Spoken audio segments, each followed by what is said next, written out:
नमस्कार, मैं हूं आपके साथ शीरीन और आप देख रहे हैं न्यूज एट 10। सबसे पहले आपको उन 4 खबरों के बारे में बता देते हैं जिन्हें आगे आप इस बुलेटिन में विस्तार से देखने वाले हैं। आज दिल्ली में नेहा नाम की लड़की की मौत हो गई। परिवार वालों का आरोप है कि तौफीक नाम के लड़के ने उसकी हत्या की है और तौफीक वही लड़का है जिसे नेहा राखी बांधती थी, अपना भाई मानती थी। लेकिन तौफीक की इस करतूत के बाद इलाके में गुस्से का माहौल है। बात इटावा के उस कथावाचक की भी करेंगे जिसके साथ मानवता को शर्मसार कर देने वाली एक घटना को अंजाम दिया गया। आरोप है कि कथावाचक पिछड़ी जाति के थे, जिसके चलते कुछ लोगों ने उनका सिर मुंडवा दिया। अब ये मामला सियासत की गलियों तक पहुंच गया है।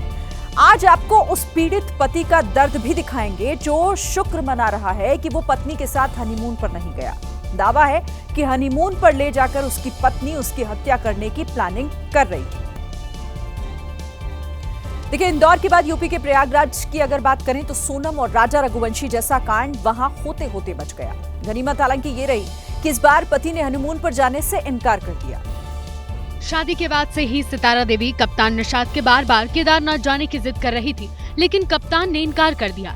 आरोप है कि जैसे ही कप्तान पत्नी के करीब गया तो पत्नी सितारा देवी ने चाकू निकाल लिया और खुद को जान से मारने की धमकी देने लगी। कुछ दिनों बाद पत्नी सितारा देवी रात के अंधेरे में घर से भाग गई। पता चला कि सितारा देवी का संबंध अपने ही भतीजे अमन निषाद से था। घर वाले जैसे तैसे सितारा देवी को मनाकर घर ले आए, लेकिन वो फिर भाग निकली। आरोपी पत्नी अभी मायके में रह रही है और भतीजे अमन के साथ जाने की जिद पर अड़ी है। राजस्थान के झालावाड़ से हैरान करने वाली एक खबर सामने आई। यहाँ एक पत्नी ने सोते वक्त अपने पति के ऊपर खौलता हुआ तेल डाल दिया। पति अस्पताल में एडमिट है और पत्नी पुलिस हिरासत में। इससे भी हैरान करने वाली बात यह है कि पति को मौत के घाट उतारने का ये आइडिया सरोज ने यूट्यूब पर सर्च किया था। दरअसल पत्नी सरोज के संबंध किराए में रहने वाले रामसेवक से हो गए थे। पति समझाता रहा लेकिन सरोज नहीं मानी। इस बीच पति ने किराएदार रामसेवक को घर से निकाल दिया, जिससे पत्नी नाराज हो गई और रात को सोते वक्त उसने अपने पति पर खौलता हुआ तेल डाल दिया। बहरहाल पीड़ित पति अस्पताल में भर्ती है और आरोपी सरोज को पुलिस ने हिरासत में ले लिया है।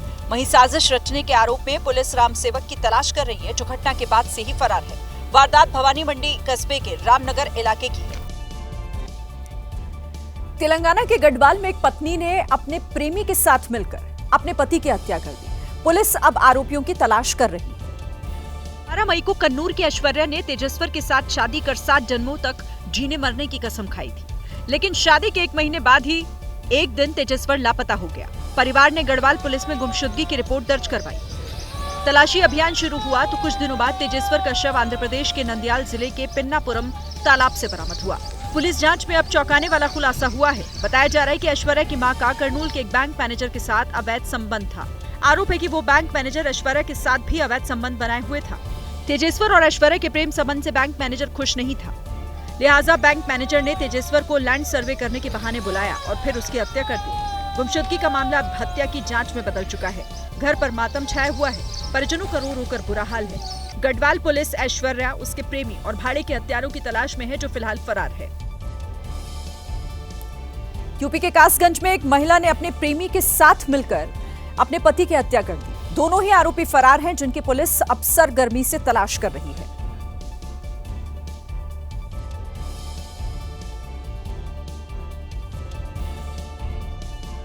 18 जून से ही लापता था। भाई ने गुमशुदगी की रिपोर्ट दर्ज कराई और रविवार को रतिराम का शव ईंट के भट्टे के पास मिला। आरोप है कि आरोपी महिला रीना ने अपने प्रेमी हनीफ के साथ मिलकर रतिराम की निर्मम तरीके से हत्या कर दी और शव को छिपाकर फरार हो गए। पुलिस अब आरोपियों की तलाश कर रही है। इधर परिजन आरोपियों को फांसी देने की मांग कर रहे हैं। मध्य प्रदेश के मालवा में 3 महीने पहले एक पिता अपने बच्चे को लेकर गायब हो गया था। अब इस मामले में शख्स की पिता ने थाने में बच्चे के अपहरण का मुकदमा दर्ज कराया था। आज पिता ने बच्चे के साथ कोर्ट में सरेंडर कर दिया, लेकिन पिता के पहनावे को जिसने भी देखा वो चौंक गया। पिता की गोद में उसका बच्चा था और उसने अर्धनारीश्वर का रूप धारण किया हुआ था। गेटअप के बारे में तर्क ये दिया कि एक पिता भी मां की तरह बच्चे की देखभाल कर सकता है और यही संदेश देने के लिए उसने ऐसे कपड़े पहने हैं। दरअसल मार्च के महीने में मनोज नाम का ये शख्स 2.5 साल के बच्चे को लेकर फरार हो गया था, जिसके बाद इसी की पत्नी ने बच्चे की किडनैपिंग की शिकायत दर्ज कराई और अब इस शख्स ने कोर्ट में सरेंडर कर दिया। देश की राजधानी दिल्ली से आज एक सनसनीखेज वारदात सामने आई। यहां नेहा नाम की एक लड़की की संदिग्ध परिस्थितियों में मौत हो गई। परिवार ने तौफीक नाम के लड़के पर गंभीर आरोप लगाए। आरोप है कि तौफीक ने नेहा की घर की 5वीं मंजिल से नीचे उसे फेंक दिया, जिसके बाद अस्पताल में नेहा ने दम तोड़ दिया। इस घटना को थोड़ा विस्तार से आप समझिए। मामला ज्योतिनगर इलाके का है, जहां नेहा अपने परिवार के साथ रहती थी। नेहा के परिवार ने कहा है कि वो पिछले 3 साल से तौफीक को जानते थे। पिता ने यह भी बताया कि नेहा तौफीक को राखी बांधती थी, यानी कि भाई मानती थी। लेकिन आरोपों के मुताबिक तौफीक नेहा के साथ दूसरा रिश्ता जोड़ना चाह रहा था। परिवार का कहना है कि जब नेहा ने तौफीक से बात करना बंद कर दिया तो तौफीक इस बात से गुस्सा हो गया। आरोपों के मुताबिक इस बार तौफीक बुर्का पहनकर नेहा के घर में घुसा और झगड़ा करना शुरू कर दिया। पिता का दावा है कि जब वो 5वीं मंजिल पर पहुंचे तो देखा कि तौफीक नेहा का गला दबा रहा था। आरोप यह भी है कि इसी दौरान तौफीक ने नेहा को छत से नीचे फेंक दिया और वहां से भाग निकला। आनन फानन घर के लोग नेहा को लेकर जीटीबी अस्पताल पहुंचे। कुछ देर तक नेहा का इलाज चला, लेकिन उसकी जान नहीं बच पाई। 2-3 साल पहले आया था, कह रहे मेरा कोई बहन नहीं है, मैं बहन बनाना चाहता हूँ। तो बाकायदा घर में आया, राखी वाले दिन राखी बंधवाई उसने। मतलब परिवार की तरह ही रहता था, पर यह बीच में मतलब 2-3 महीने से क्या उसके दिमाग में आया, वो परेशान करने लग गया था। फिर वो नेहा के घर वाले जब तौफीक की हरकतों से परेशान हो गए तो उन्होंने तौफीक के घर आने पर रोक लगा दी। लेकिन किसे पता था कि नेहा को बहन मानने वाला तौफीक एक दिन ऐसा कांड कर देगा। कि जब यहाँ पर लड़ाई हुई तो इसी जगह से नेहा नीचे गिरी। फिलहाल दिल्ली पुलिस तौफीक को पकड़ने के लिए छापेमारी कर रही है। महाराष्ट्र के सांगली जिले से एक चौंकाने वाला मामला सामने आया है। यहाँ पर एक पिता ने अपनी बच्ची को इतना पीटा कि उसकी जान चली गई। बात सिर्फ इतनी थी कि परीक्षा में बच्ची के नंबर कम आए थे। साधना भोसले 12वीं में पढ़ती थी। साधना के पिता धोंडीराम भोसले चाहते थे कि वो डॉक्टर बने। उसे नीट की परीक्षा दिलवाई, लेकिन साधना के नंबर कम आए। साधना के पिता खुद हेडमास्टर हैं। ऐसे में बेटी के कम नंबर आने पर उन्हें अपमान महसूस हुआ। धोंडीराम को लगा कि बेटी के कम नंबर आने पर उसके दोस्त उसका मजाक उड़ाएंगे। इसी बात पर धोंडीराम ने अपनी 17 साल की बेटी साधना को डांटना शुरू कर दिया। गुस्से में बेटी ने कह दिया कि पापा आप कौन सा कलेक्टर बन गए। बेटी ने यह भी कहा कि आपके भी तो कम नंबर आए थे ना। बेटी के इस जवाब ने पिता को और गुस्सा दिला दिया और उसने साधना की पिटाई शुरू कर दी। पोस्टमार्टम रिपोर्ट में साधना के शरीर पर चोट के गंभीर निशान मिले। जांच में पता चला कि हेडमास्टर पिता ने बेटी को आटा पीसने वाली चक्की के हैंडल से पीटा। पिटाई के बाद जब साधना की तबीयत बिगड़ी तो पिता उसे अस्पताल भी नहीं ले गया और खुद स्कूल चला गया। और इसी के बाद साधना की घर में ही मौत हो गई। बेटी की मौत के बाद मां ने थाने में शिकायत दर्ज कराई, जिसके बाद आरोपी पिता को गिरफ्तार कर लिया गया। यूपी के इटावा में एक कथावाचक की जाति पूछने के बाद उसकी पिटाई और बाल काटने के मामले ने तूल पकड़ लिया है। समाजवादी पार्टी के अध्यक्ष अखिलेश यादव ने इस मामले में आंदोलन की चेतावनी दी है, जिसके बाद पुलिस एक्शन में आ गई। पुलिस ने इस मामले की जांच के बाद 4 आरोपियों को गिरफ्तार किया। 4 आरोपियों को गिरफ्तार किया गया, जिसमें वो मुख्य आरोपी निक्की भी है, जो वीडियो में बाल काटते हुए दिख रहा है। मामला तब सामने आया जब कथावाचकों के बाल काटने का वीडियो सोशल मीडिया पर वायरल हुआ। दांदरपुर गांव में भागवत कथा करने गए कथावाचक मुकुटमणि और उनके सहयोगी संत सिंह यादव से कुछ लोगों ने उनकी जाति पूछ ली। आरोप है कि जब कथावाचक ने अपनी जाति यादव बताई तो लोगों ने उनकी पिटाई की और अभद्र व्यवहार किया। उन्होंने फिर हमें बहुत ज्यादा मारा। इसके बाद चोटी काट ली, सर सामान सब रख लिया। इसके बाद 25,000 रुपए हम लोगों से आर्थिक दंड। अखिलेश यादव ने इस पर कड़ी आपत्ति जताते हुए इसे मौलिक अधिकारों के खिलाफ बताया, जिसके बाद पुलिस ने भी इस पर एक्शन लिया। यूपी का संभल आज फिर से सुर्खियों में आया। दरअसल संभल प्रशासन ने 40 फीट ऊंची मस्जिद की मीनार को जमींदोज कर दिया।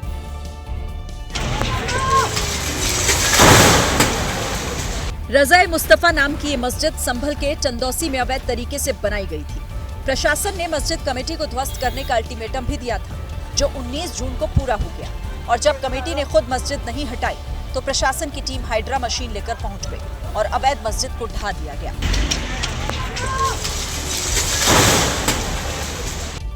दरअसल ये मस्जिद नगरपालिका परिषद की करीब 6.5 बीघा जमीन पर अवैध तरीके से बनाई गई थी। इलाके में 33 अवैध मकान भी बने हुए हैं, जिन पर एक्शन लिया जा रहा है। इस कार्रवाई के दौरान भारी संख्या में पुलिस बल की तैनाती रही। चंदौसी के सीईओ अनुज चौधरी एक बार फिर से चर्चा में है। अनुज चौधरी ने मुहर्रम और कांवड़ यात्रा को लेकर नया आदेश जारी किया है और आदेश में साफ है कि इस बार मुहर्रम पर न कोई पेड़ कटेगा, न ही तेज आवाज में डीजे बजेंगे। चंदौसी कोतवाली में शांति समिति की बैठक में सीईओ अनुज चौधरी ने साफ कहा कि मुहर्रम पर 10 फीट से ऊंचे ताजिया नहीं निकाले जा सकेंगे। 10 फीट से ऊपर कोई भी ताजिया नहीं होगा। कोई लाइट, जहाँ बीच में कोई लाइट के तार आते हैं या कोई पेड़ आता है तो वो अनावश्यक वो नहीं कटेंगे। जो व्यक्ति पहले से ताजिया निकालता आया है वही व्यक्ति ताजिया निकाल सकेगा। कांवड़ यात्रा को लेकर भी इस बार नया नियम बनाया गया है। अनुज चौधरी ने कहा कि कांवड़ यात्रा में शामिल डीजे की आवाज तय मानक के अनुसार ही हो, वरना कार्रवाई हो सकती है। कुछ लोग शिकायत करते हैं इस तरह की, जो कि धमक होती है, उससे कई बार भी लोगों को परेशानी होती है। तो जो डीजे मालिक है उनको बुला के बताया गया है डीजे की आवाज मानक के अनुसार है। इससे पहले होली और ईद पर दिए गए अपने बयानों को लेकर अनुज चौधरी चर्चा में रह चुके हैं। अगर एग्जाम सेंटर पर लाइट ना हो या फिर बीच में चली जाए तो क्या परीक्षा दी जा सकती है? ये समझने के लिए मध्य प्रदेश हाईकोर्ट में 13 मिनट तक लाइट बंद कर सुनवाई की गई। मामला नीट यूजी परीक्षा से जुड़ा हुआ है। दरअसल 4 मई को पूरे देश में नीट की परीक्षा का आयोजन हुआ। परीक्षा के लिए इंदौर में 24 एग्जाम सेंटर बनाए गए, लेकिन परीक्षा के बीच में आंधी और बारिश के चलते लाइट चली गई, जिससे एग्जाम सेंटर अंधेरे में डूब गए। ये है रूम की विजिबिलिटी, जिसमें बच्चों ने अभी नीट का एग्जाम दिया है। ये देखिए आप। ऐसे में परीक्षा दे रहे स्टूडेंट्स ने परीक्षा केंद्र पर मौजूद अधिकारियों और कर्मचारियों से अतिरिक्त समय देने की मांग की। अब क्या करना चाहते हैं? बच्चों को आधा घंटा दिया जाए। लेकिन उस वक्त परीक्षा सेंटर पर मौजूद संबंधित अधिकारियों ने छात्रों की मांग नहीं मानी, लिहाजा छात्रों ने 9 जून को हाईकोर्ट का रुख किया। छात्रों की याचिका पर 23 जून को मध्य प्रदेश हाईकोर्ट के इंदौर बेंच ने सुनवाई की। इस दौरान नेशनल टेस्टिंग एजेंसी की ओर से पेश हुए सॉलिसिटर जनरल तुषार मेहता ने प्रॉपर विजिबिलिटी की दलील देते हुए याचिका को खारिज करने की मांग की। वहीं जस्टिस सुबोध अभ्यंकर ने स्थिति को समझने के लिए लाइट बंद करने के निर्देश दिए, जिसके बाद कोर्ट में करीब 13 मिनट तक बिना लाइट के सुनवाई हुई। माननीय न्यायालय ने कोर्ट रूम की लाइट्स बंद करके और ओएमआर शीट अपने सामने रख के भी खुद माननीय न्यायालय ने जो है ये अनुभव किया कि किस तरह की समस्याएं बच्चों को उस समय आई होंगी। इस मामले में अब अगली सुनवाई 30 जून को होगी। यूपी के बागपत में अपराध पर लगाम लगाने के लिए पुलिस ने एक अनूठी पहल की। जिले के सभी थानों में 120 ऐसे अपराधियों ने फिर से अपराध न करने की कसम खाई, जिनका अतीत अपराध से भरा रहा है। पुलिस के सामने हाथ आगे कर फिर अपराध न करने की कसम खा रहे ये वो चेहरे हैं जिनके अपराधों की फहरिस्त से बागपत पुलिस के रजिस्टर भरे हुए हैं। आज के बाद कोई भी अपराध नहीं करूंगा। किसी पर लूट, किसी पर चोरी का केस, तो कोई हत्या और रंगदारी मांगने का आरोप, तो कोई जमानत पर जेल से बाहर है। किसी भी अपराध के होने की या अपराधी के होने की जानकारी मिलती है तो मैं पुलिस को सूचना देकर उनको पकड़वाऊंगा। ऐसे करीब 120 बदमाशों को बागपत के अलग अलग थाने में बुलाया गया, फिर उन्हें अपराध की दुनिया से दूर रहने की हिदायत दी गई। भविष्य में भी ये कार्यक्रम जारी रहेगा और हमारी पूरी कोशिश जनपद बागपत पुलिस की यह रहेगी कि कोई भी इस प्रकार के व्यक्ति जो पूर्व में अपराध किए हों वो अपराध की दुनिया से बाहर आने को प्रयासरत रहें। एसपी सूरज राय ने बताया कि जिन अपराधियों को शपथ दिलाई गई, पुलिस उन पर नजर भी रखेगी ताकि वो फिर से किसी अपराध में शामिल न हो। शिक्षक और यूट्यूबर खान सर एक बार फिर से चर्चा में हैं। इस बार चर्चा उनके एक के बाद एक हो रहे रिसेप्शन के। दावा है कि अब तक हुए रिसेप्शन में 35,000 से ज्यादा लोग खाना खा चुके हैं। आज पटना में खान सर ने तीसरा रिसेप्शन दिया, जिसमें नीट, जेईई, बीपीएससी और यूपीएससी की तैयारी कर रहे छात्रों को बुलाया। इस पार्टी के लिए खास तैयारी की गई। एबीपी न्यूज से बातचीत में खान सर ने बताया कि रिसेप्शन पार्टी में 156 तरह की डिश रखी गई, जिसके लिए 1000 वेटर लगाए गए। अभी तक तो मेरे ख्याल से 32 से 35 हजार खा चुके होंगे। जो वेटर है, मतलब 1000 वेटर लगे हैं। पार्टी में आने वाले छात्रों की संख्या इतनी ज्यादा रही कि रिसेप्शन पार्टी को 2 शिफ्ट में आयोजित किया गया। सुबह जेईई और नीट के छात्रों को बुलाया, जबकि शाम को बीपीएससी और यूपीएससी की तैयारी कर रहे छात्रों को पार्टी दी गई। खान सर इससे पहले 2 रिसेप्शन पार्टी दे चुके हैं। शादी के बाद 3 जून को पहले रिसेप्शन पार्टी थी, जिसमें सम्राट चौधरी, तेजस्वी यादव समेत कई बड़े नेता पहुंचे थे। झारखंड के हजारीबाग में अपराधियों ने जमकर तांडव मचाया।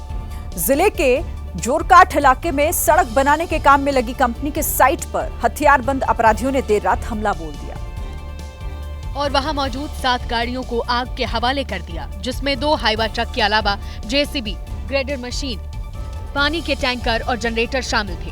सामने आई तस्वीरों में ये गाड़ियां पूरी तरह जली हुई नजर आईं। बताया गया कि देर रात हथियारों से लैस अपराधियों ने अचानक कंपनी के साइट पर धावा बोला और गाड़ियां जलाने के बाद वहां से फरार हो गए। ये कुछ लोग अपराधी लोग आके हमारी गाड़ी को जला दिया गया। कितने की संख्या में थे? 30 से 35। अचानक हुए इस हमले के बाद मजदूर और दूसरे लोग अपनी जान बचाने के लिए वहां से भाग निकले। फिलहाल इस घटना के बाद पूरे इलाके में दहशत का माहौल है।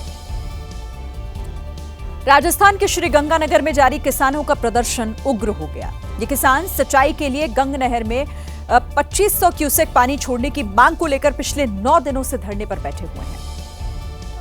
लेकिन धरने के 9वें दिन किसानों ने प्रशासन ठप आंदोलन चलाया। इसके लिए भारी संख्या में किसानों ने जिला कलेक्ट्रेट की ओर कूच किया। किसानों को रोकने के लिए पुलिस ने पहले ही बांस बल्ली की मदद से रास्ते को बंद कर दिया था, लेकिन किसानों ने उसे तोड़ दिया और आगे बढ़ गए। बैरिकेड तोड़कर ये किसान जैसे ही जिला कलेक्ट्रेट पहुंचे, पुलिस ने गेट बंद कर दिया, जिसके बाद किसान गेट के पास ही धरने पर बैठ गए और प्रशासन के खिलाफ नारेबाजी शुरू कर दी। किसानों के इस आंदोलन को कांग्रेस का भी साथ मिला। सिर्फ कलेक्ट्रेट ही नहीं बल्कि शहर के दूसरे सरकारी दफ्तरों के बाहर भी किसानों ने जोरदार प्रदर्शन किया।